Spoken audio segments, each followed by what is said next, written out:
The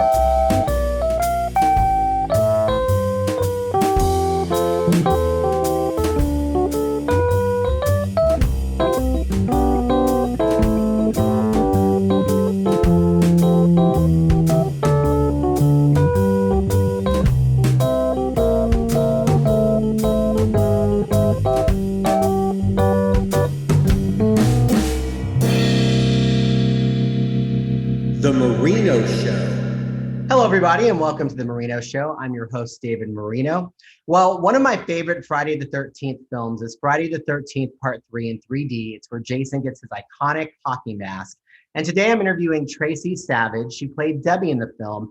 Tracie has a number of acting credits on her resume. She later got her degree in communications and was a successful broadcast journalist. She has her master's, and she's now a college professor today. But she has returned to the horror genre in the film 13 Fanboy, where she plays herself. Tracie, thank you so much for being with me today. David, it's my pleasure. I'm happy to talk about all of this.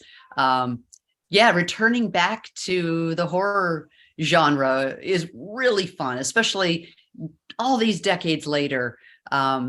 It's a different feel, because for me now it's just fun. It's just a matter of enjoying myself and working with great people.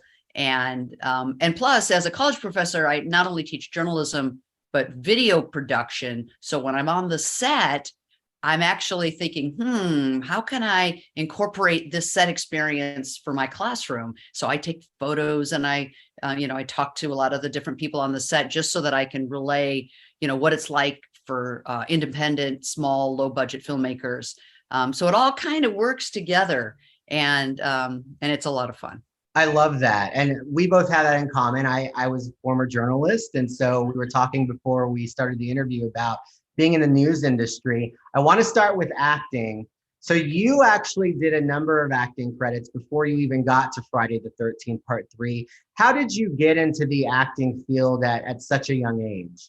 Well, I did my very first commercial at the age of 2. And in fact, Friday the 13th was really one of the last things I did before I went away to college. My family were from Michigan, and we were living in a suburb of Detroit. And I have an older brother who was very talented and auditioned for musicals and got hired. And we went on the road with the musical Mame. And the whole family, I have a younger brother, and my older brother and we went on the road for weeks and sometimes months at a time.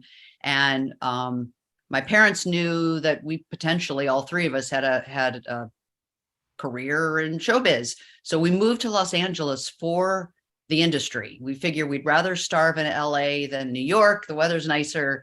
And we moved to LA when I was 7. And I'd done some print work and a few commercials in Detroit. I did my an American Motors Rambler car commercial when I was 2 in Detroit. And then I did a little bit more work. And then we moved to LA at 7. And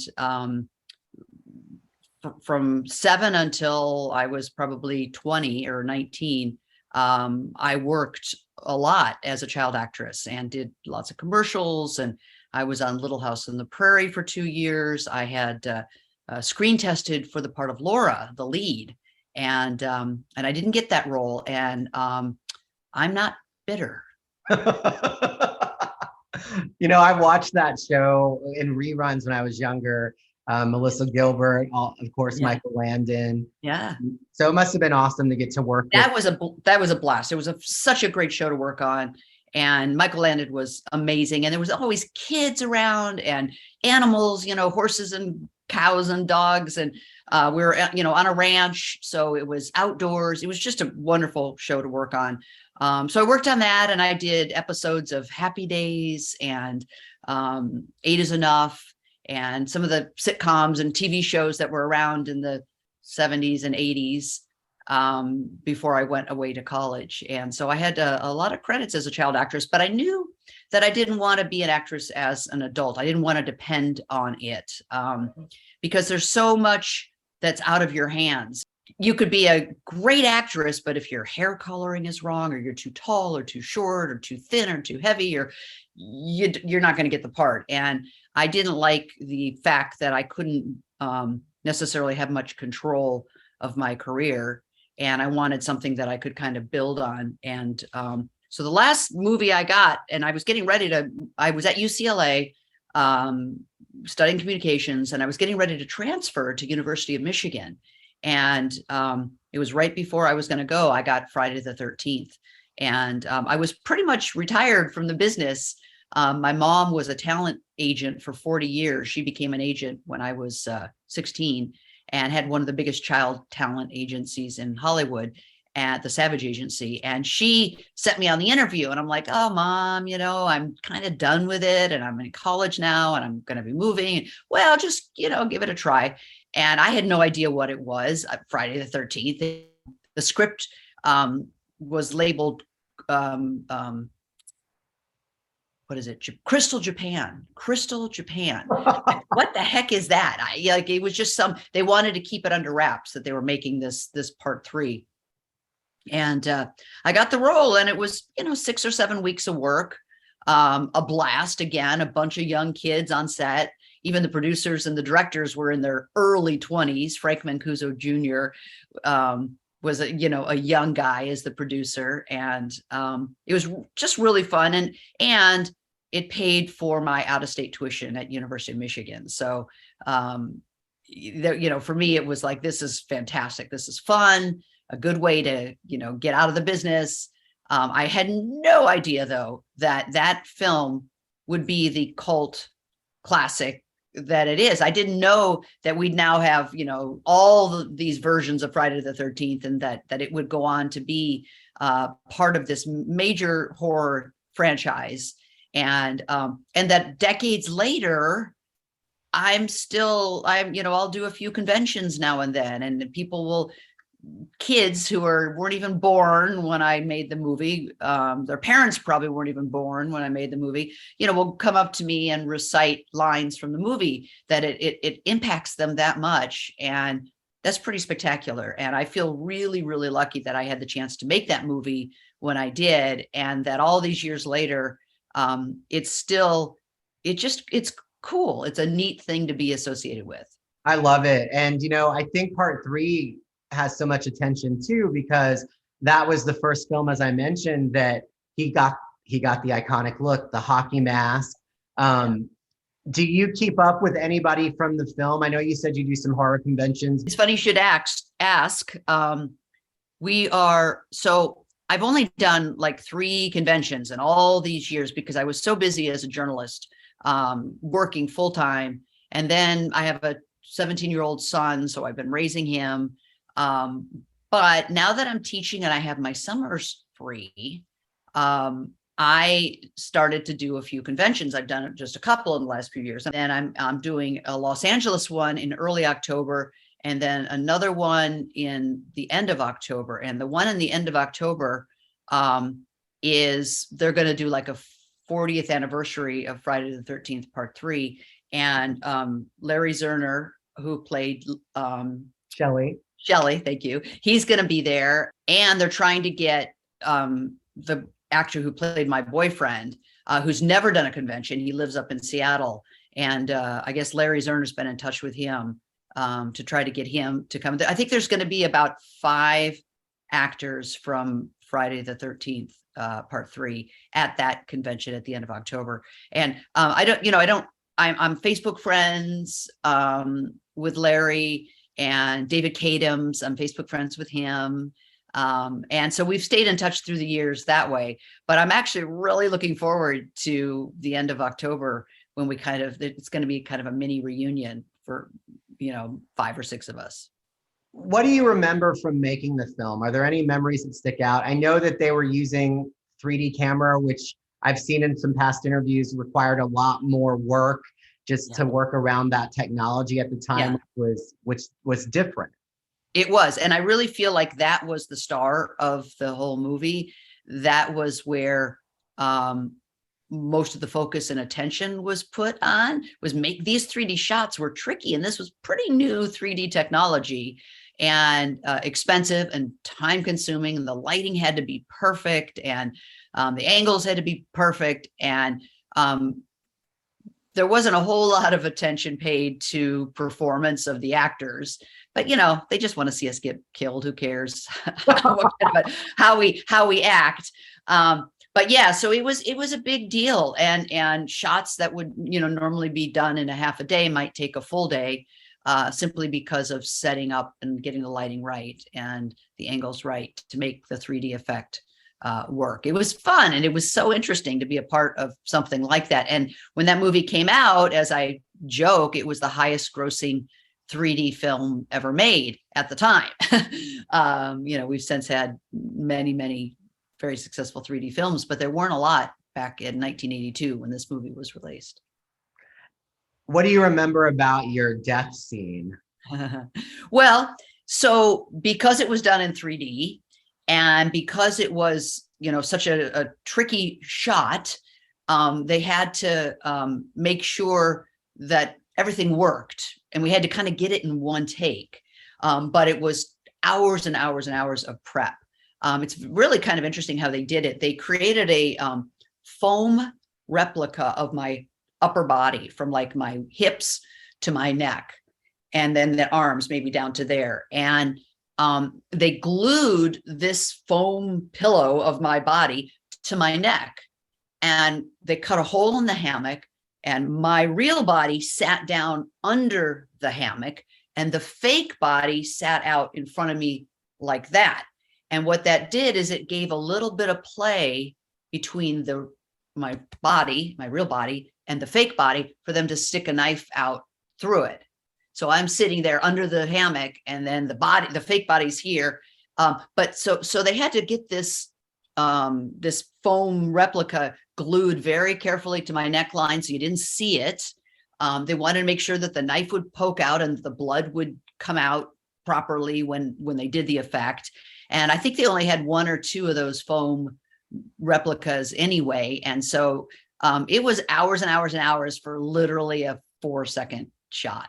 And they wanted it in 3Ds, make sure that the knife could be seen coming at you, which wasn't as effective as some of the others, like the arrow being shot that kind of came right out into the audience. But it was a lot of work and a lot of time to try to get that one little shot. But it was fun. It was a blast. It was fun being on set.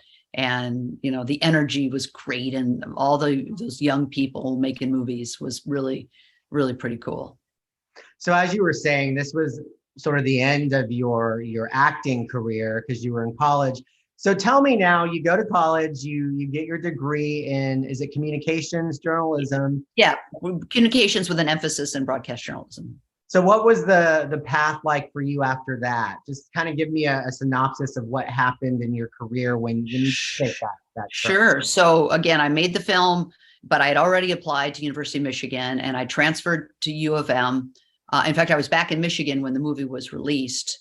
And I finished up my last 2 years of college at University of Michigan, and interned at a TV station in Detroit while I was a senior in college, and was able to get a resume tape put together, a professionally produced resume tape at the CBS affiliate in Detroit.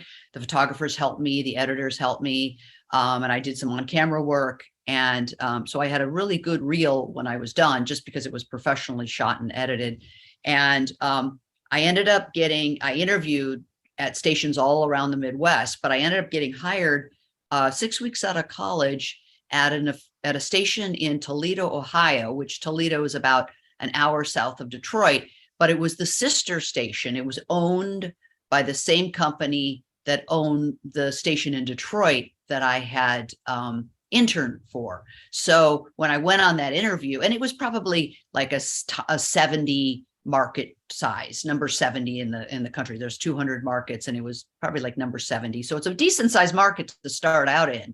And when I went on the interview, they were able to call the news director and the managing editor and a bunch of them administration management in Detroit and get a pretty decent, reference for me. And so I got hired 6 weeks out of college, and I worked in Toledo for a year. And the advice I give my students is, as soon as you get that first market job, you're working to get your second job. Like, start putting your resume reel. The minute you start that job, you're putting it together. And I did. And I was out of there in about 10 months. And I moved up to Flint, Michigan. And I stayed there for about 10 months at his TV station there. And that station was not a great station. And I shot my own stories and edited them all. It was on 3/4 inch tape, so which is a little tricky. The big heavy cameras and the big heavy record gear that you carried around, and big battery belts that you'd wear for the lights and the camera and the recorder. And I stayed there for 10 months and then got a job in Dayton, Ohio, at the #1 CBS affiliate in the country. It was a WHIO TV. It was a powerhouse CBS affiliate. They used to say they could run a test pattern and they'd still get the best numbers of any CBS in the country. Just like that's all people watched. So it was a great station to work for. I stayed 4 years, and they had a lot of money, and they had all the whistles and bells. They had satellite trucks and helicopter and live vans, microwave trucks, which is really in a mid-sized market, nice to have, good practice. And I stayed there for 4 years, and then ended up, I got an agent in Los Angeles, and ended up getting hired to come to LA to work for an independent station here in LA, KCAL Channel 9, in 1991. And I signed a 3-year contract, and I worked for KCAL for 3 years back home, which was amazing to be back with my family and friends and where I grew up. And then from there, I got hired by NBC in Los Angeles to go work for them. And I worked for them for like a decade. Winter, and we have summer-like weather and spring-like flowers. And on the air. And then, as you know, in the business, new management comes in and they clean house. And this new GM laid off a bunch of anchors. I'd been anchoring and laid off a bunch of anchors. And so then it was, do I stay in LA and try to find another TV job somewhere, probably working back to weekends and overnights. And but I was about to have a child, and I thought that won't work. So I got a job in radio, on the air, anchoring at an all news radio station in Los Angeles.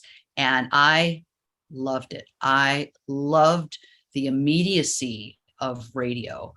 Television was great, telling stories with pictures. It was amazing, and the process was fun. But with radio, especially because I was anchoring on the air evening drive, something happens and you're on the air immediately with it, and you'll go live for hours. And I covered elections, we call wall to wall with no commercials for 5 or 6 hours straight, just talking.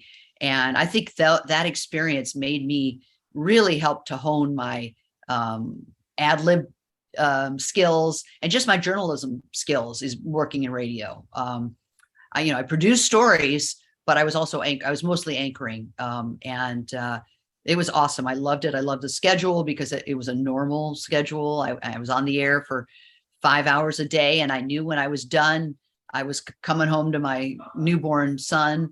And whereas in television, as a field reporter, if there's a mudslide in Santa Barbara, I'm on, in a news van heading there, and I might not be home for days on end. So it was a really good schedule too for being a new mom, and I loved it. And I worked at that for almost 10 years, and then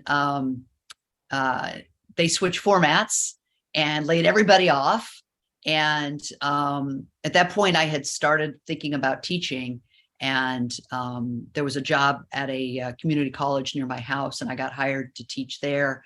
And I went on to as an adjunct, just a couple classes, and I was teaching in Santa Monica at a community college there. And then I got hired at USC, Annenberg School of Journalism, and I was teaching a couple of classes there.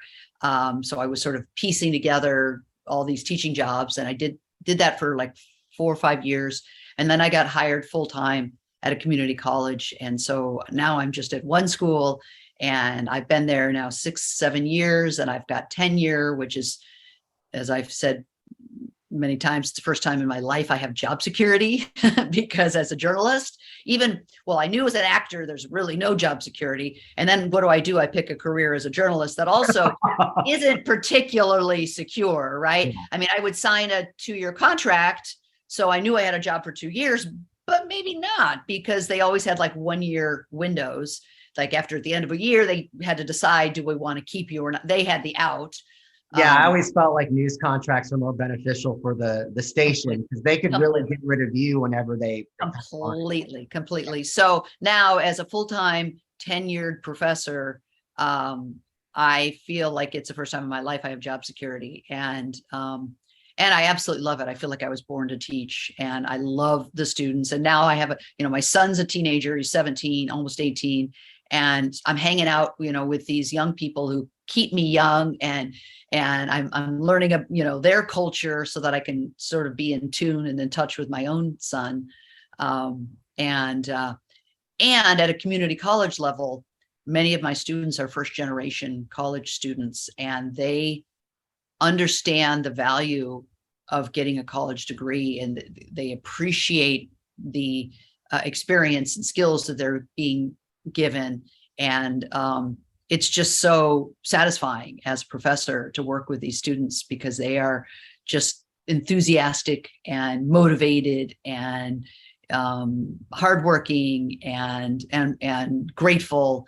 And that just makes the job like fantastic, phenomenal. And I have summers off, although I do teach online classes.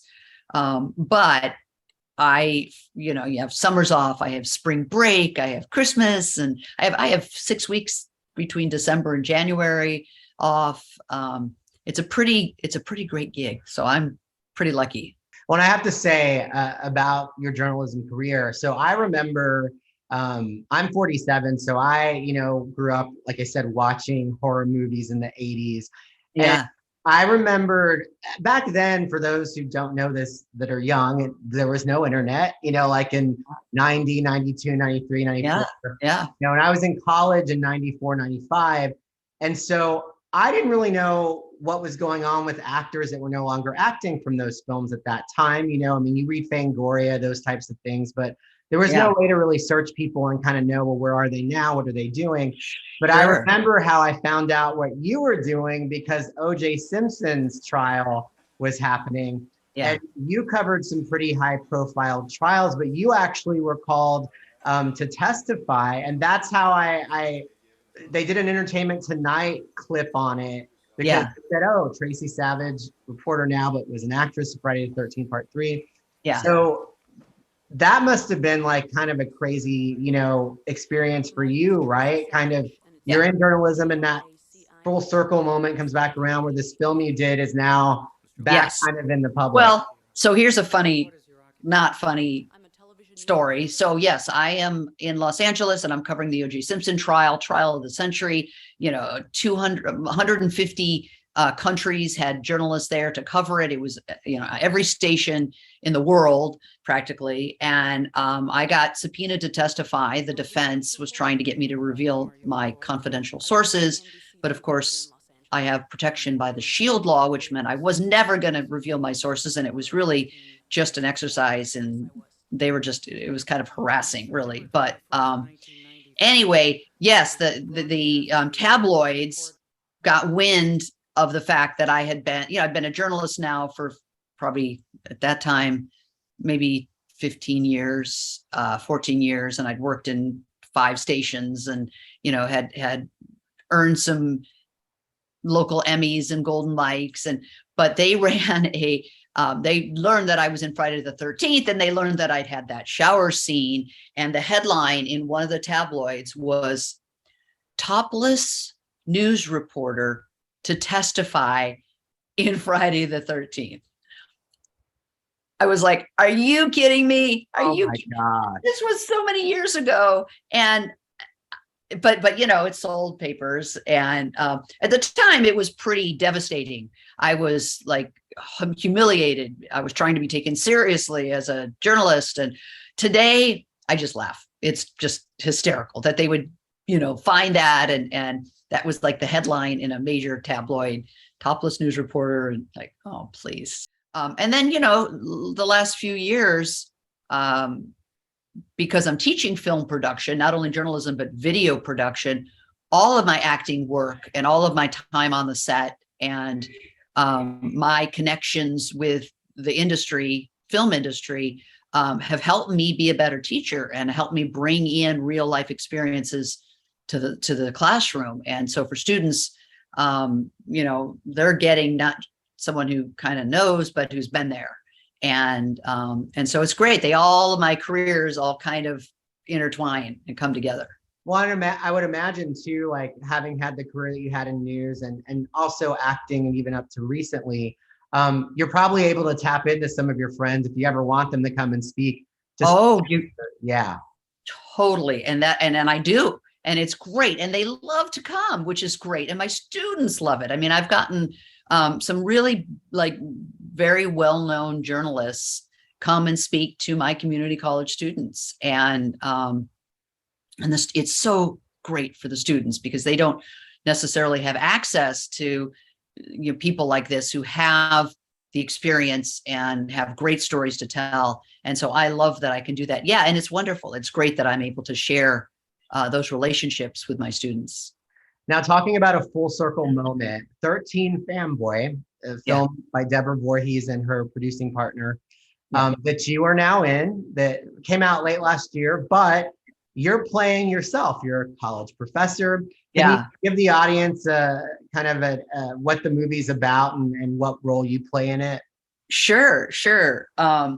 So Deborah Voorhees, who was a Friday the 13th actress, and she's lovely and wonderful, wrote this great script, and it was really clever. Basically, it's about a psycho fan who was somehow disrespected as a young person and goes on a killing spree and killing all of the former Friday, the former Friday the 13th actresses, one at a time, knocking us off. And so she got a bunch of actors from Friday the 13th from all of the years. I was the only one from my year, from part 3, but it was 1, 2, 5, 6, 4, all of them. And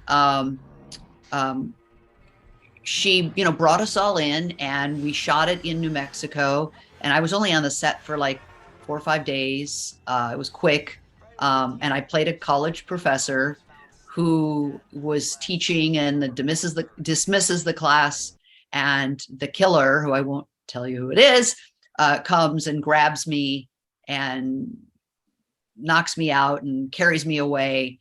And then the movie continues to unfold. And then I actually have the very last death scene at the end of the movie, and it's epic. It is unbelievable. All I can tell you, and I'm not an actress. I don't really, I don't care. I don't want to look bad, but I don't care, if this performance is going to launch my career, because that's not a career I'm interested in. I've got a job and I'm happy with that. And this to me was, 5 days on set where I'm not doing laundry and, picking up dog poop. So I was happy to be out of town. And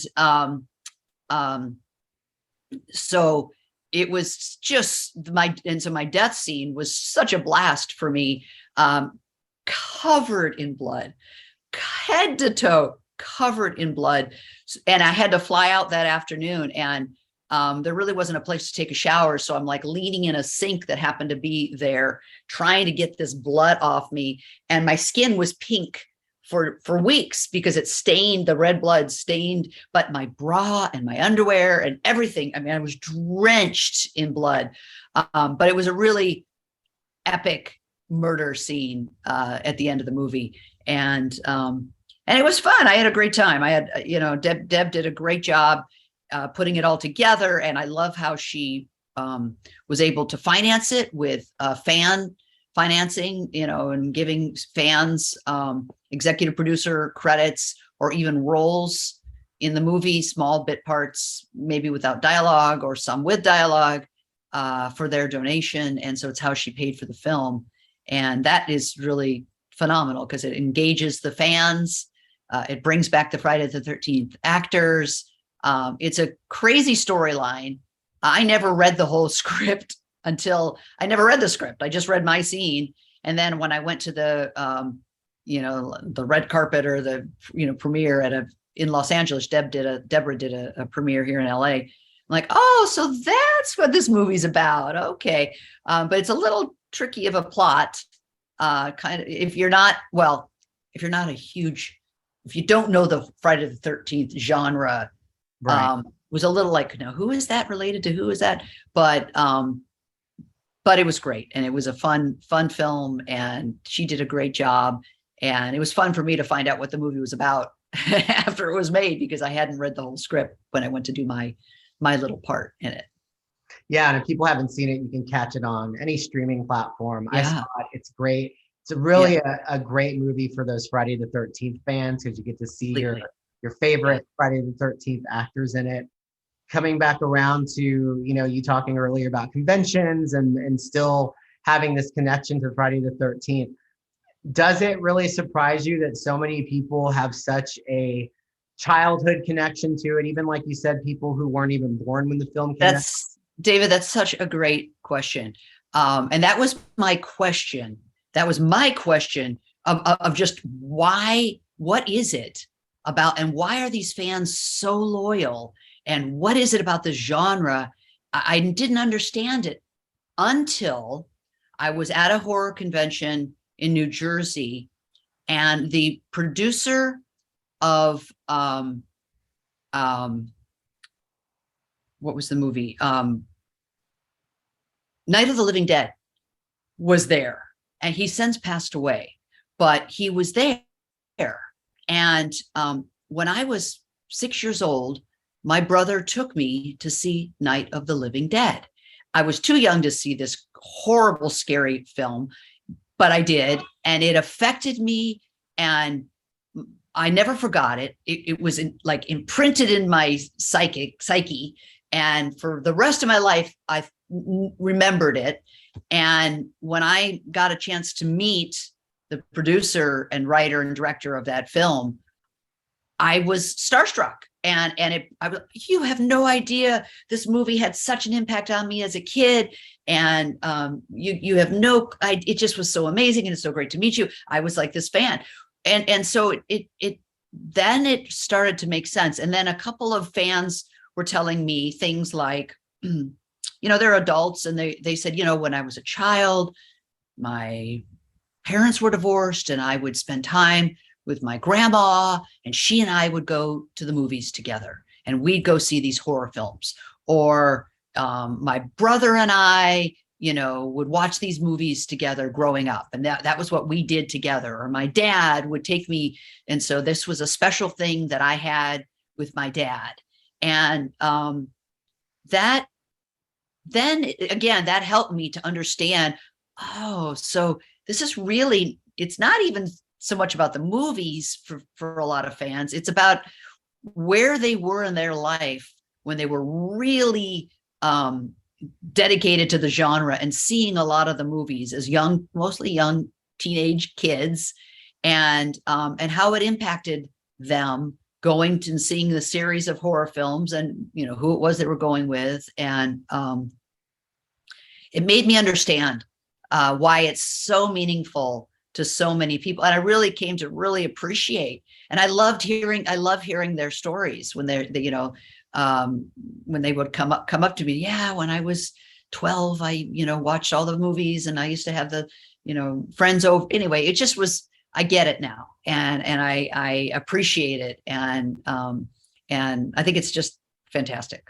That's how it is for me too. My dad and I loved watching horror movies together, specifically Friday the 13th, and passed away in 2015. So for me, I always think back to that time, my childhood. And my dad, I said this to Deborah and Melanie Kinnaman, who I interviewed from part 5, that my dad thought Jason was funny. My dad had a warped sense of humor. I kind of do too. But my mom was always the one saying, those movies are going to warp your mind. I don't know why you watch it. She was always getting on me and him about those films. Yeah. And, but You know, I associate it like with my like my dad. So it's Exactly.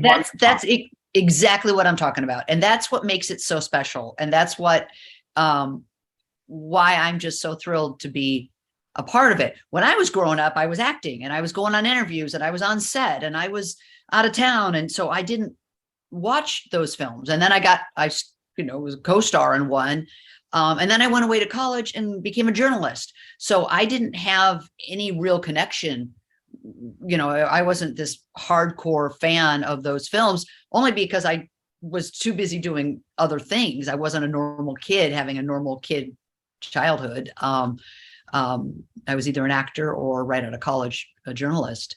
So it's neat. It's neat for me to hear stories like yours, where it's really meaningful to people and it brings back good memories. Do you ever get recognized, or is it ever brought up in the classroom setting for you that you were once in that film, or in general, anything? Yeah.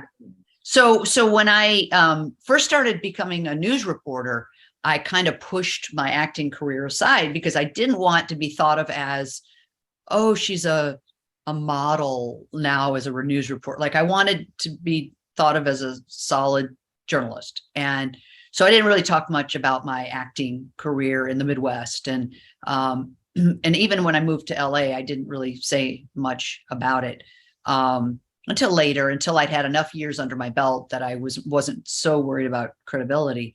But now that I'm teaching, I love to talk about it. And I introduce myself. I have a video that I've produced that basically introduces myself to my students. And it's, I show it at the start of every semester for every class. It's a 5-minute quick video, my highlights of my career.